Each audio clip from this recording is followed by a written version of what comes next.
yourself for invasion. This is Indie Invasion.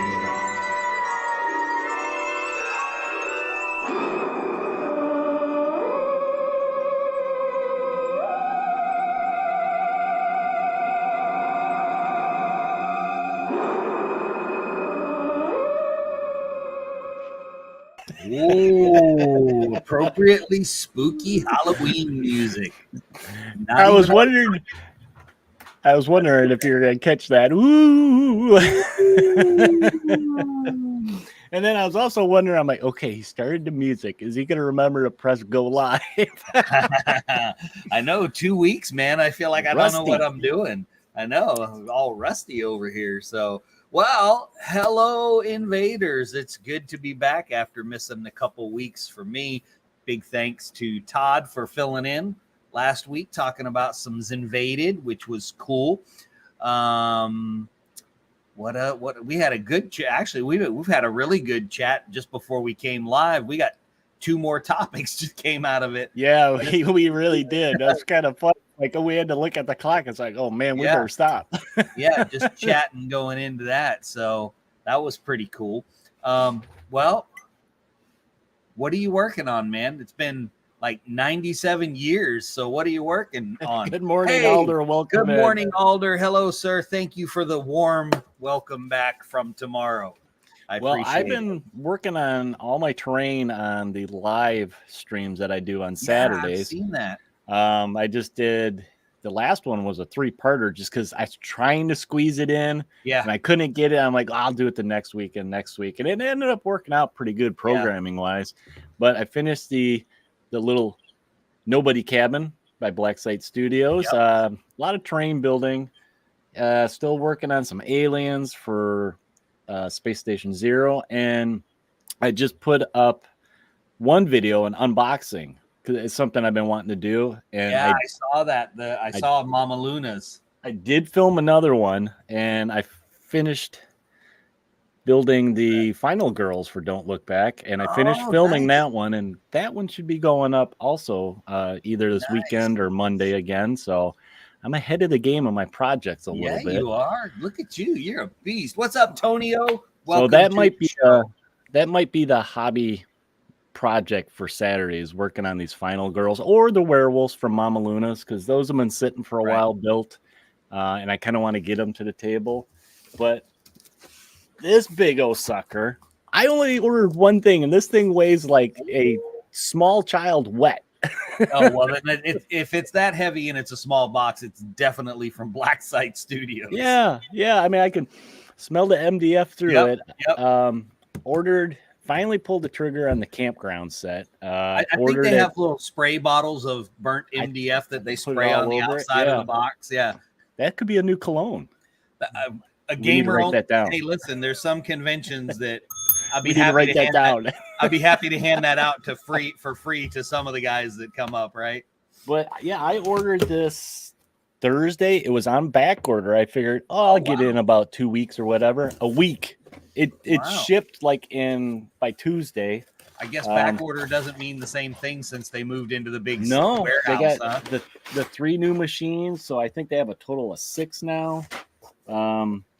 I want to open this and make sure it was just one thing. And holy cow, that's a lot of MDF. Wow. Stuff. I mean, that's a lot of MDF. Oh, there's a lot to that though. Yeah. That's a good kit. That's a good kit. So I got a new kit to start working on. I love Black Site's stuff, man. Spaz, good morning. What's up, Spaz? Philippines. What are you doing in the Philippines? Yeah, he went to visit his wife's family, so they've been there for a while, actually. Oh, nice. He needs to pop over and see Alder. Yeah, he's not too far, right? Right around the corner, practically. Pop over and see Alder. Just swim. Watch out for the sharks. Watch out for the sharks. Yeah, even Alder's agreeing with us there. Yeah.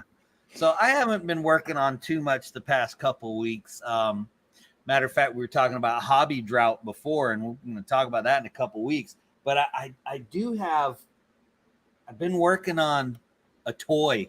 I like toy bashing. And here's my little spaceship. And I told him that's basically our intro Right? It is. It's totally our intro. I should have just sat here and went. You put some stickers on that sucker, right? Like that. But okay. So I know you guys saw the picture of this mining rig that I'm working on for. It's kind of for Necromunda Ash Waste, but it's really for Violent Dark is where I want to use it because I've got a whole little army of vehicles for what I've done for Violent Dark. But I just want to give you guys an idea of this thing. Okay, here we go. Ready? Oh, here we go. There we go. There it is. Hello. I mean, I can barely see you anymore. Hello. There you go. Look at that. That is does that thing come with does that come with cup holders on it? You can put your cup anywhere you want on it. I mean, it works just fine. Anyway, so I was telling Eric before we came on, I've wanted this thing since I was playing 40K. I wanted to kit bash it into an orc battle wagon, but it's like $160. Well, my wife volunteers at the thrift store. And I almost guessed he almost guessed. He said 5, but I got it for $7. So I was like, well, I can't pass that up. Got to do something with it. No, I mean, yeah, if that's what that's going for on, say, like eBay, right? Because that's usually probably something like that you'll find. That's nuts. And then you find it like that. It's like, yeah, come on. Look on eBay, and that was because I looked on eBay. That was how I found out that this piece went with it because we had left it at the store. But it's $160, the cheapest. But if you get it for that much, it's like $70 shipping. So it's over $200. So score. And I was working on it today, doing a little bit of dry brushing, and I'll do add some colors and some weathering and fun stuff like that. Maybe tomorrow night. We'll see. And you were saying that the lights and everything and sounds already work on it. So you got all that interactive. Oh yeah, I taped off all the cool lights. Stuff. Yep, taped off all the cool lights. It'll be fun.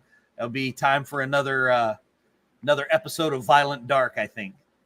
Yeah. Well, do you still have that table, that last table you made set up? You made it on like a air hockey table or something like that? Yeah, I made it. I don't. That was awesome. The kids used it. Yeah. And I found a lot of different better setups just on my table. So I've got like a whole wall over here. This wall over here is just that sci-fi, space. You're going to make people jealous of your basement. It's like Space Station Zero, Violent Dark. This is the sci-fi wing, and here we got the fantasy wing. Over there is the twisted wing. I don't even call it anything else because it's just the twisted wing. And then I've got my Drowned Earth stuff, and that's really about it. And then I got some stuff over there. Never mind. We'll stop. Stop. Oh boy. Yes. Well, I believe we are moving past the shenanigans. What are we going to talk about tonight there, sir? Jordan. So, what's up, Jordan? You know what? We missed Elton from the Top Hat too. No, I saw Tonio. I saw him earlier, and I got. Speaking of Tonio, I already told him. I didn't tell you, Eric. The Matius that I have earmarked for you guys. Oh yeah. James sent me a picture that they are bagged up and they're on the way. So as soon as I get them, I'll send them to you guys. And on a side note, it is James Baldwin's birthday. So if you are in the Drowned Earth Facebook group, go say happy birthday to him. Yeah, go bomb him with some birthday cake emojis. I forgot to tell, since Jordan's over here too, I've got a little wing over here. That's my modern era stuff. That's for all my zombie stuff. It's over here. It's got all my, my dump trucks and all that cool What's stuff. Up, Matt? Oh, he was too late. He didn't get to see the cool vehicle for Violent Dark. Oh man, he's gonna have to rewatch now. Have to wait. That's all right. That's all right. Well, tonight, enough of shenanigans. Let's get into our topic now. As you guys see, you guys that are watching, we put a little bit of our little pumpkin icon and our little spooky background because it's setting the mood. So setting the mood for games. That's our topic tonight. And basically, this came up into my head. I'm starting to see seasonal decoratings, appear in the different yards. And it got me thinking, Got me So thinking. so what that really meant is you've seen pumpkin spice latte, pumpkin spice pies, pumpkin Bugs. spice this, pumpkin spice breaks, pumpkin spice everything. Yeah, that got me into the mood, right? Right. But it got me thinking about setting a mood, because people decorate their yards to set that spooky mood for Halloween. Yep. And I thought, can you do this for your tabletop games? And also, what are some of the ideas for trying this out? Now, this is kind of a topic. You talk about setting the mood for your game. You generally hear or see this used primarily in RPG settings, right? Yes, Or big horror time. games. Big time. But I think if you put your mind to it, mood could be applied to any tabletop, game in some degree or fashion. So Yes. I kind of wanted to dive into it. We're probably not going to solve anything, but we might give you guys some ideas of Yep. different things to try. Got a hello, Joy of Wargaming. Hey-o. Hey-o. Hey-o. Ooh, lighting. Matt likes the lighting comment here. Yes, I like lighting. As you notice, I got lights behind me. I'm just one of those types that I like lighting. And I think something like that, and that's actually starts off our talking topics here, is lighting and other It's almost theatrics. like you knew it was coming. Yeah, you peeking at my notes, Matt. He was Lighting peeking at and the notes. other theatrics is basically what I think you need to think about. And before we get into lighting, let's talk about background music or sounds, right? Right. So kind of like nature sounds out in the wild, maybe a dripping, echoing for caves or dungeon crawlers, machines grinding for what? Yep. Twisted. Yep. Listen, I got a whole bunch of soundtracks for Twisted. Trust me. And then one of my favorites, zombie moans for when you're playing those apocalypse games. Or let's be honest, I mean, whether you like The Walking Dead or not anymore, if you have that playing in the background while you're playing a zombie game, that's pretty cool too. Yeah, definitely. I think too, before we run off on the tangent of the lights and all of that, I think that a well-written game sets the mood first, and then it's kind of what inspires you to add the other stuff. Two examples come to mind, and it's not because they're both listening. They just happen to both be listening. And that's Violent Dark, because if you guys go back and you look at the table that I built, the very first thing I did was go lighting, right? I went all about the mood setting, because the idea, the concept, the way the book was written had already set up that mood for it, right? Same thing with County Road Z for the zombie stuff. Right. As soon as I got the book. Okay. So here's where County Road Z rated in that. Everybody knows I don't like PDFs. People send me PDFs and they're like, oh, read this. And I'm like, can I just order a paper copy? I know you sent the PDF for free, but I will pay for the paper copy because I'm just not going to read the PDF. Well, I printed County Road Z from PDF. So that, but the point was the game, number one, the writing for the game. So the setup, the story, getting there. And then when the mechanics feed into the mood, I think it just inspires you to do things like put the lights on the table, get a soundtrack playing in the background. Where my table is set up, I've got a light right overhead.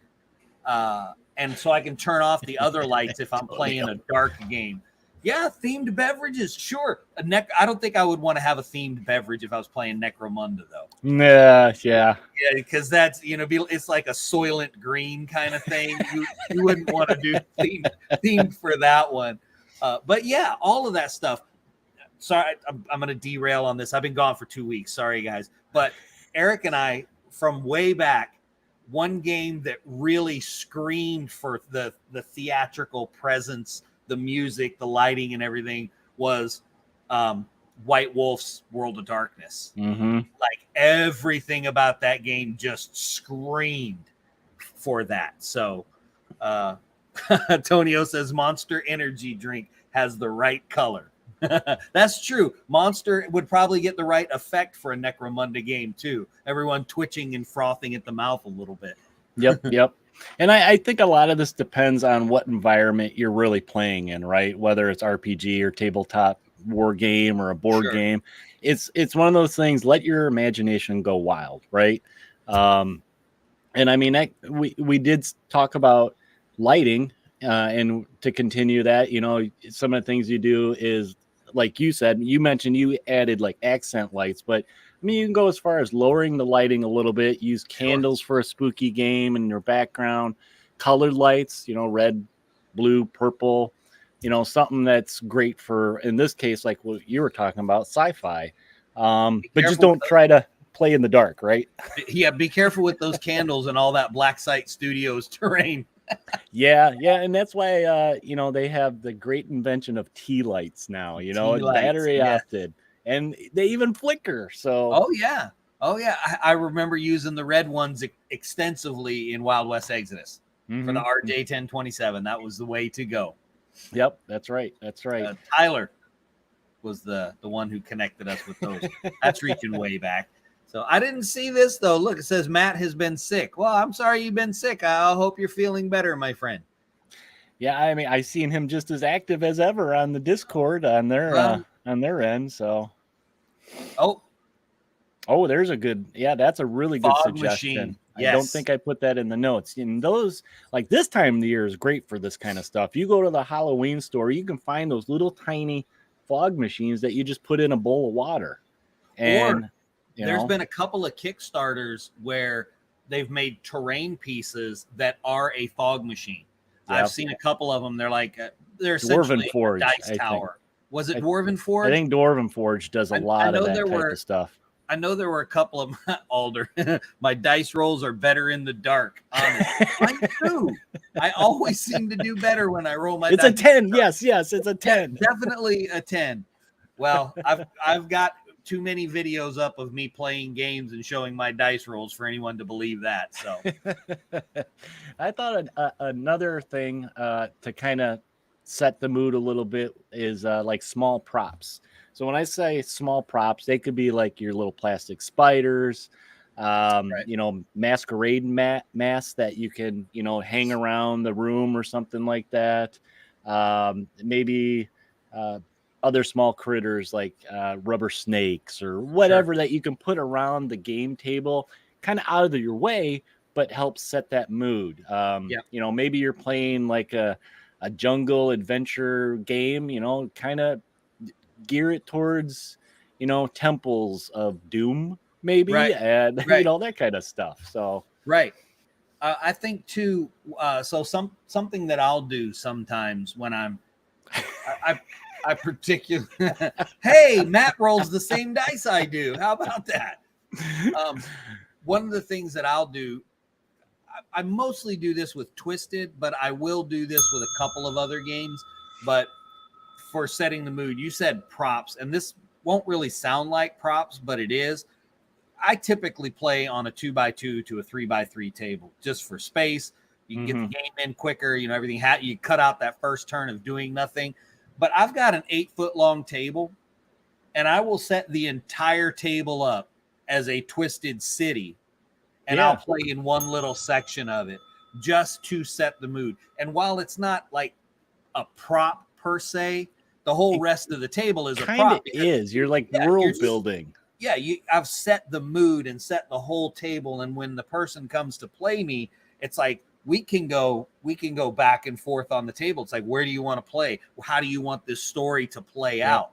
Matt brings up point, and I've seen this. People use a lot of props at demo tables in conventions. Yeah, that's a great way to draw people in to, hey, try out this game. And let me tell you, I've seen this man's 12 table setups at Adepticon that people are like, oh my God, because they're all individual tables, but you kind of created like a landscape, and it kind of can draw people in. Even if you're not playing on it, it's this whole little, I mean, you think about... And we all had cowboy hats on. Yeah, true. We all had cowboy hats on. And you think about like the train sets, people that are really into model train sets build these whole basements full of this terrain, and the train maybe just goes, but you have this rolling hills and a little town, and kind of the same concept. and you're setting the mood. It's this is perfect because now I can justify my terrain addiction. That's really all I'm doing. I'm just setting a mood. It's why Violent Dark is played on a small table, and yet I could probably set up a 12-foot long ship for them to wake up with rooms and everything. Is because that's what I'm doing. I'm not addicted. I'm setting the mood. Okay. Thank you. I appreciate all of you supporting me in this. So if you guys ever see Mac taking a picture or he's getting out of a cryo, tube or something, he's setting the mood. Setting the mood, definitely. Setting the mood. So other ideas, and I saw that the joy of wargaming, I'm going to jump a little bit in my notes here because he brought up this. He said we all have seen convention games where participants wear funny hats, i.e. Wild West Exodus, right? You just mentioned this. We had the cowboy hats. By corns for Napoleonics, Plith helmets, Colonial. That's right. Yeah. Oh, that we wear the hats. That absolutely counts. Like, I've got a little steampunk hat for running Twisted demos. Yeah, I mean, I think that's a fun idea to really get into whatever the theme is. When we were playing Wild West Exodus, like you said, we all had cowboy hats on. People were coming over saying, like, what's going on over here? Now, and we had white hats and black hats. Yeah, and it probably didn't help when there was people like me that would be hollering and hooting and shooting their fingers in the air like Jesse James and stuff. But no, I think that does help. Look, Matt needs a 4-wheel drive for world building to set the mood. That's right. So yeah, cosplay and costumes. Sure. Once again, perfect time of the year. Go to the Halloween store and find something that fits your game thing, whether it's pirates or, fantasy, tons of sci-fi. Just don't get the little booty short ones. Yeah, well, I mean, it really joy of wargaming to even speak more into that of does it count? Look at the dudes that dress up like Space Marines that go to conventions. People flock to that, and that's free advertising for GW.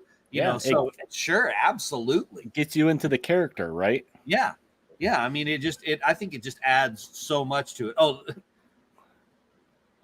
Those Spaz 81st read that as a 4x4 table.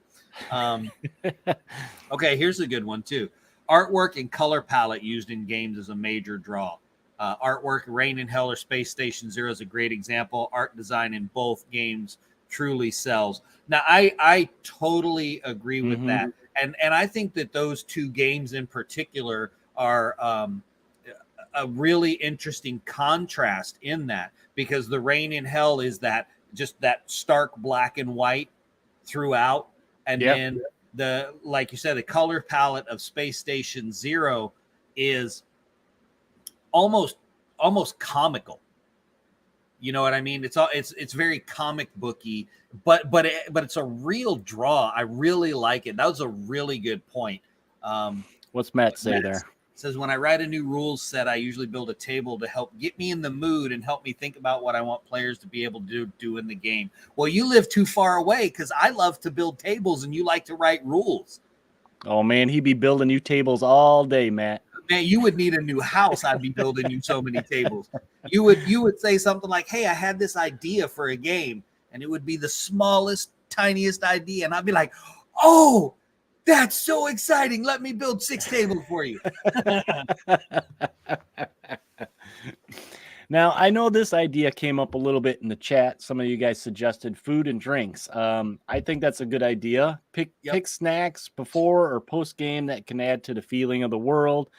Just try not to consume during the game. You don't want those dusty, sticky cards and minis, right? But yeah, you could theme that stuff to whatever you're playing, right? I've seen, I keep going back to Halloween because these are kind of the themed foods I see is, like the little mini hot dog weenies, and you make them look like severed fingers Spiders for your or whatever. Yeah, for your horror games, or maybe a little Jello mold that looks like a brain. And if you're not a good cook and you play Zombicide, you can really get themed, because the card is bag of rice. So you can just make some rice and the card in the game is bag of rice. So here's your meal, guest. Bag of rice. Bag of rice. It's in the game. I'm just trying to set the mood here. All right, what do we got? A couple comments here. Jordan says Twinkie juice on my dice bag is a big no-no. That's fair. That is fair. I agree.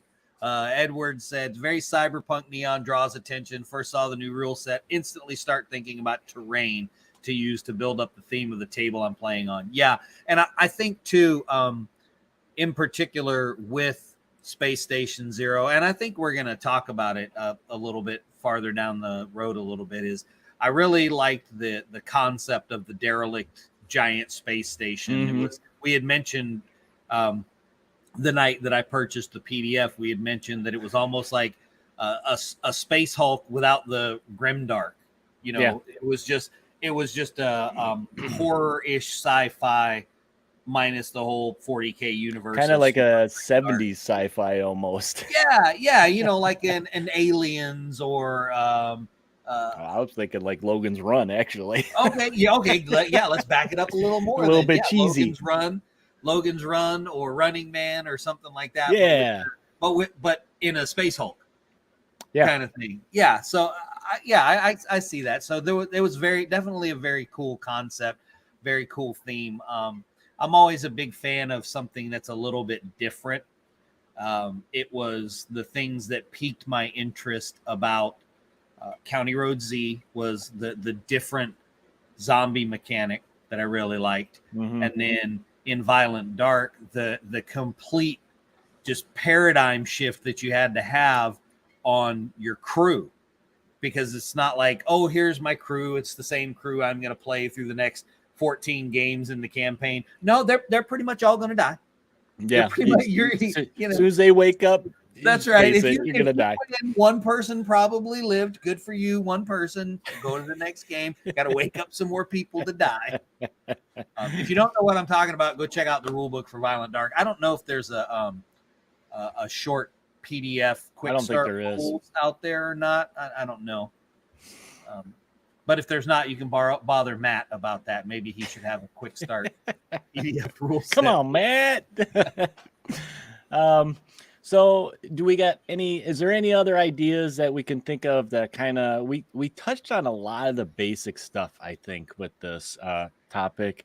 You guys threw out a couple good ideas in the chat here. Can you think of any more that we could try? I mean, I'm trying to think of like at conventions, because that's usually where I see the big theatrics, because they're trying to draw people in.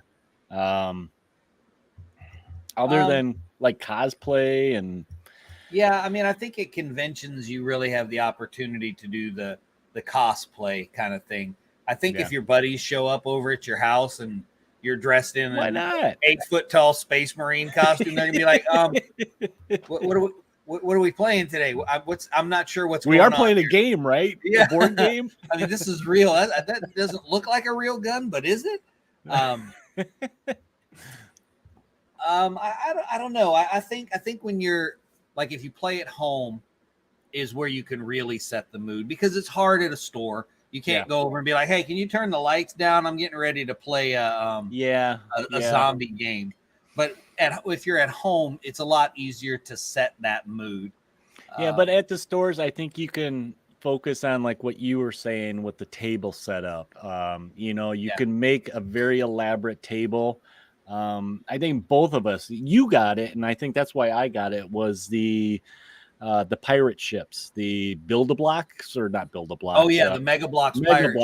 Yes. One of the only reasons I got that was for table presence. We never even really played with it. I just had it off to the side because I did kind of a dock scene, and it was a big enough presence that it drew people in. They're oh, what are they playing? Are they playing a pirate game? Or are they, historical game? So, I mean, at a store, I think that's something you can concentrate on. But like you said, at home, that's when you can really let your imagination go wild with the lighting and mood and all that stuff. So yeah, I love the ships. I mean, I've used them in Deep Wars, in Shadow Sea, Wild West Exodus. I still use them in Twisted. I love a good dock battle, in London. So let's see. Let's see. Matt's saying at a convention, setting the demo with a story is fun. So yeah, if you kind of come up with a story beforehand and before you jump into the game itself, that's kind of fun. So wait though. He said he loved doing that for Don't Look Back. Does that mean you have somebody, a axe murderer, jump out at the end of the session and scare the players? Well, they do use that little creepy mannequin at their booth. So, and then Mini War Mutt said background music. Definitely, we had talked about that. yeah, depending on genre. Oh, caution tapes. Yeah, good, that's great. Any kind of Necromunda, that'd be great for that. And of course, for Don't Look Back, that would work for Violent Dark too. Here's a ding. Mini War Mutt said I must have missed one. You must have. Let's see. Edward has got all kinds of good comments. Music, lighting at home, very effective for mood setting, right? Table setup as well, whether at the store or at home, really helps. Yeah, and we've talked about that a lot too, is the table being the third player. Yep. Yeah. Really, that's how you look at it. Really requiring more attention than maybe you think. But like we've also said, some competitive players aren't going to care about that. You give them a stack of books and 2 coffee cups and a water jug, and they've got their terrain to play a game, and they don't care, and that's okay.